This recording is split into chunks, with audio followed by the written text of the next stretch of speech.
লক্ষ্য ক্লাব বিশ্বকাপের ফাইনাল লড়াইয়ে দুই ইউরোপীয় জায়ান্ট রিয়াল মাদ্রিদ এবং পিএসজি। বুধবার বাংলাদেশ সময় রাত 1টায় নিউ জার্সির মেটলাইফ স্টেডিয়ামে ফুটবল প্রেমীরা তাই অপেক্ষায় হাড্ডাহাড্ডি এক লড়াই দেখার। নতুন কোচ জবি আলোনসোর অধীনে নতুন যাত্রাটা বেশ দুর্দান্তই হয়েছে রিয়ালের।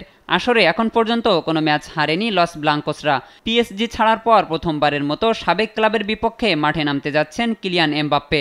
মাঠের বাইরে দুই পক্ষের পাল্টাপাল্টি বিরোধ এই ম্যাচে ছড়াতে পারে বাড়তি উত্তাপ। নিজের শ্রেষ্ঠত্ব প্রমাণ করে তাই মাঠ ছাড়তে চাইবেন এই ফরাসি তারকা।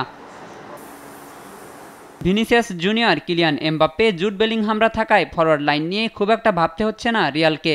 এই ম্যাচে লাল কার্ডজনিত কারণে খেলতে পারছেন না ডিফেন্ডার ডিন হাউসেন। ফলে রক্ষণ নিয়ে কিছুটা দুশ্চিন্তায় থাকবে আলোনসো শিবির। তবে সবকিছু পেছনে ফেলে ফাইনালে খেলার লক্ষ্য নিয়ে মাঠে নামবে সাবেক চ্যাম্পিয়নরা।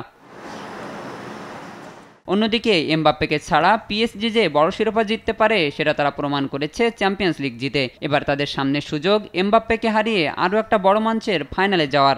9 জনের দল নিয়েও তারা যেভাবে কোয়ার্টার ফাইনালের ম্যাচ জিতেছে, সেই হার না মানা মানসিকতাও বাড়তি পাওনা হতে পারে লা প্যারিসিয়ানদের জন্য। ওসমান দেমবেলে, আশরাফ হাকিমিরা দুর্দান্ত ফর্মে থাকলেও পিএসজির জন্য শঙ্কা থাকবে রক্ষণভাগ নিয়ে।